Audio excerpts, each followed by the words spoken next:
Good morning, students. Hope you all are fine at home.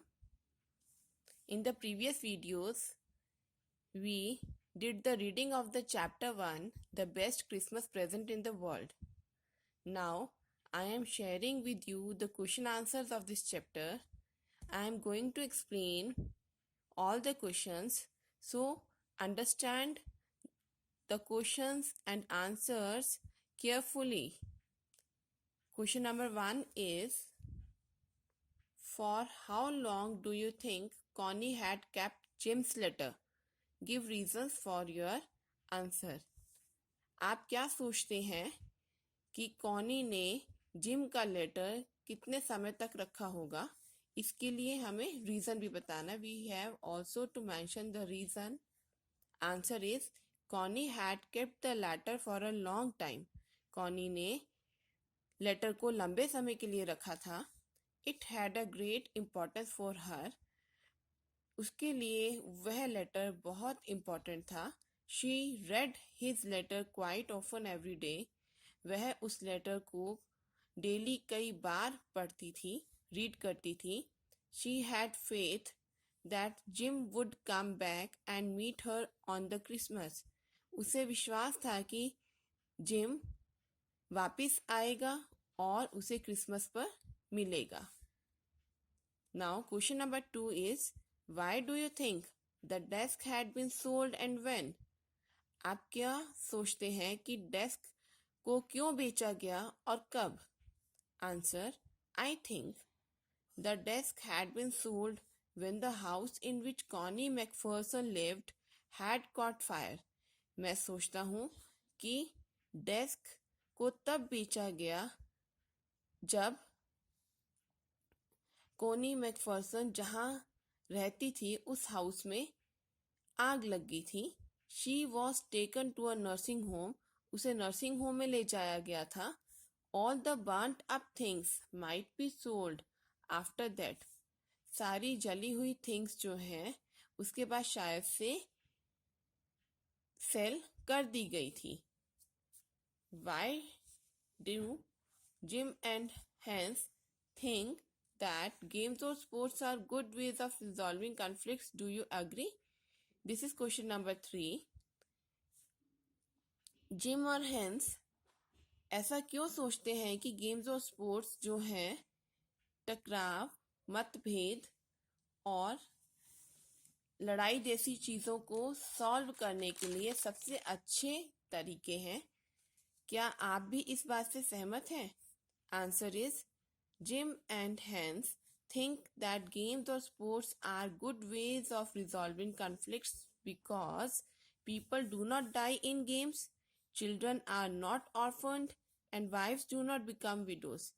Gym और hence का यह सोचना कि गेम्स और स्पोर्ट्स जो है कन्फ्लिक्ट्स को रिजॉल्व करने के लिए सबसे गुड वेज है, सबसे अच्छे तरीके हैं, क्योंकि गेम्स और स्पोर्ट्स की वजह से लोग नहीं मरते हैं, चिल्ड्रन अनाथ नहीं होते हैं और वाइफ्स जो हैं वो विधवा नहीं होती हैं, वो विडोज नहीं होती हैं.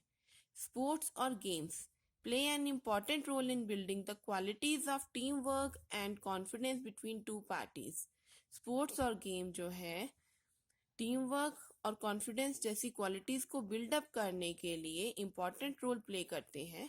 It is the best way of sorting out the problems in a lighter way. Games और स्पोर्ट्स प्रॉब्लम्स को सॉल्व करने के लिए सबसे बेस्ट वे है जिससे हमारी प्रॉब्लम्स जो हैं हल्के तरीके से सॉल्व हो जाती है. हल्के तरीके से मतलब है कि खुशी खुशी हमारी प्रॉब्लम्स गेम्स और स्पोर्ट्स से सॉल्व हो जाती हैं. Sports bring people closer. Sports जो है वो लोगों को पास लेकर आते हैं and enable them to understand each other. और स्पोर्ट्स और गेम्स की हेल्प से लोग एक दूसरे को समझ सकते हैं. Fritz and Tommies are two teams representing their countries. इस चैप्टर में we have read that there are two teams, Fritz and Tommys. Fritz refer to German soldiers and Tommy refers to Britishers. तो ये अपने अपने countries को represent कर रहे हैं ये दोनों teams. After playing football match they promise to meet again. Football match खेलने के बाद वे एक दूसरे से मिलने के लिए प्रॉमिस करते हैं। सो गेम्स आर असेंशियल, इसलिए गेम्स बहुत इंपॉर्टेंट होती हैं। On the other hand wars only led to death and destruction. दूसरी तरफ युद्ध जो है, वॉर्स जो है, मृत्यु और विनाश की तरफ लेकर जाते हैं। Question number 4, do you think the soldiers of the two armies are like each other और डिफरेंट फ्रॉम ईच अदर? क्या आप ऐसा सोचते हैं कि दोनों आर्मीज कौन? Fritz and Tommies. There were two armies in the chapter, I had already discuss with you. So do you think, क्या आप सोचते हैं कि दोनों आर्मीज के जो सोल्जर्स हैं वो एक जैसे हैं? आर लाइक ईच अदर और डिफरेंट फ्रॉम ईच अदर, या दोनों आपस में अलग अलग हैं? Find evidence from the story to support your answer. हमें स्टोरी से प्रूफ फाइंड आउट करने हैं जिससे हम अपना आंसर ठीक बता सकें। So the answer is the soldiers of the two armies are like each other. दोनों आर्मीज के जो सोल्जर्स थे एक जैसे थे। This can be proved from the story through following instances. ये हम कैसे प्रूव कर सकते हैं? ये नीचे दिए गए पॉइंट से हम लोग इसको प्रूव कर सकते हैं। First point is both the armies celebrate Christmas. दोनों आर्मीज क्रिसमस सेलिब्रेट करती हैं।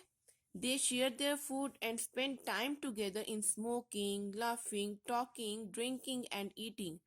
वो अपना फूड शेयर करते हैं और दोनों आर्मीज जो है smoking, laughing, talking, drinking and eating में टाइम को स्पेंड करते हैं इकट्ठे, टुगेदर।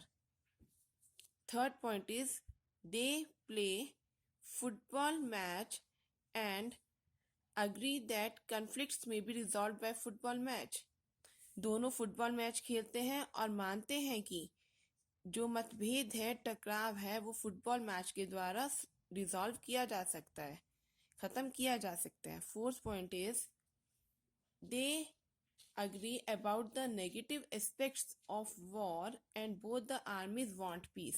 वो मानते हैं कि वॉर के नेगेटिव रिजल्ट होते हैं और दोनों ही आर्मीज शांति चाहती हैं। They sing carols and hope to meet their families again. दोनों आर्मीज कैरल्स गाती हैं क्रिसमस के मौके पर और आशा रखती हैं कि वे अपनी फैमिली से दोबारा मिलेंगे। Next, question number 5 is mention the various ways in which the British and the German soldiers become friends and find things in common at Christmas। हमें वो तरीके बताने हैं जिससे ब्रिटिश और जर्मन सोल्जर्स आपस में फ्रेंड्स बने और दोनों में कौन कौन सी चीज़ें कॉमन थी। जब उन्होंने क्रिसमस सेलिब्रेट किया तो दोनों में कौन सी जो थिंग्स थी वो कॉमन थी, वो हमें 5 थिंग्स यहाँ पे मेंशन करनी है। The British and German soldiers celebrate Christmas with each other. British और जर्मन सोल्जर्स दोनों ने एक दूसरे के साथ क्रिसमस सेलिब्रेट करते हैं। They enjoy each others food, एक दूसरे का फूड इंजॉय करते हैं। All of them smoke, laugh, talk, drink and eat together. वहाँ सब लोग स्मोकिंग करते हैं, हंसते हैं, एक दूसरे के साथ बातें करते हैं, ड्रिंक करते हैं, ईट करते हैं और ये सारे काम वो इकट्ठे होकर करते हैं। Hans Wolf and Jim Macpherson share the cake that Connie has baked. Hans Wolf और जिम मैकफर्सन केक को शेयर करते हैं जिसे कॉनी ने बेक किया होता है, बनाया होता है। दे टॉक अबाउट बाथशिबा, गैब्रियल ऑक, सर्जेंट ट्रॉय एंड डॉर्सेट। दोनों बाथशिबा, गैब्रियल ऑक, सर्जेंट ट्रॉय और डॉर्सेट के बारे में बातें करते हैं। They even talk about the books they like. वो दोनों जो बुक्स पसंद करते हैं उसके बारे में भी बात करते हैं। Both troops play football. Troops का मतलब होता है सैनिकों की टुकड़ियां। दोनों आर्मीज फुटबॉल खेलते हैं। They also exchange carols at night. Night में एक दूसरे के साथ कैरल्स को एक्सचेंज करते हैं। In this way they celebrate Christmas together, finding a lot in common between them. इस तरीके से दोनों आर्मीज के soldiers, British and German soldiers, Christmas को इकट्ठे मनाते हैं और इस तरीके से उनमें बहुत सारी चीजें कॉमन पाई जाती हैं। Question number 6 is what is Connie's Christmas present? Connie का क्रिसमस प्रेजेंट क्या होता है? Why is it the best Christmas present in the world? यह क्रिसमस प्रेजेंट बेस्ट क्यों होता है पूरे संसार में? Answer, the narrator visits Connie after finding and reading the letter. Narrator Connie से मिलने जाता है जब वो लेटर पढ़ता है। Connie thinks that he is her Jim. Connie सोचती है कि वह उसका जिम है। So she thinks him her Christmas present and it is the best because both meet after a long gap. इसलिए वह सोचती है कि वह उसका क्रिसमस प्रेजेंट है और ये सबसे बेस्ट प्रेजेंट है क्योंकि वे दोनों बहुत ही लंबे समय के बाद मिलते हैं। This seems to her resuming their relationship again meet. ऐसा लगता है कि उनका रिलेशनशिप दोबारा मिलने से फिर से रिज्यूम हो जाएगा, यानी कि वे दोनों फिर मिल जाएंगे। So it is the best Christmas present in the world. इसलिए जिम जो है कॉनी के लिए सबसे बेस्ट क्रिसमस प्रेजेंट है पूरे संसार में। Question number 7, do you think the title of the story is suitable for it? Can you think of any other title? क्या आप सोचते हैं जो स्टोरी का टाइटल है वो सही है, सुटेबल है? स्टोरी का टाइटल है the best Christmas present in the world.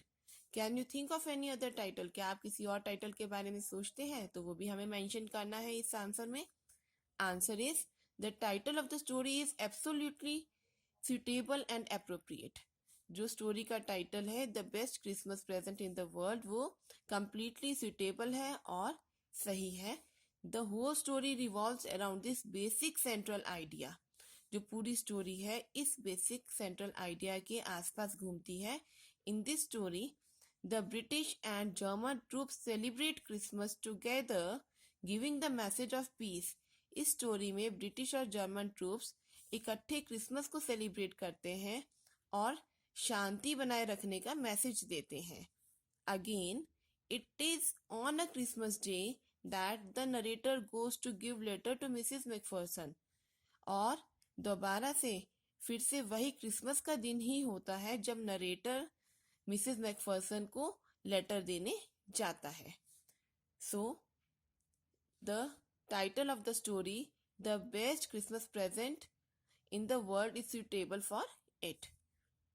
The other suitable titles are, दूसरे suitable titles हैं A Christmas Wish Comes True और The Christmas Celebration. Okay, I hope you have understood the question answers of lesson 1, the best Christmas present in the world. In the next video, I will share with you the exercises of this chapter and I will also send the PDF of these question answers. You have to write and learn the question answers of lesson 1.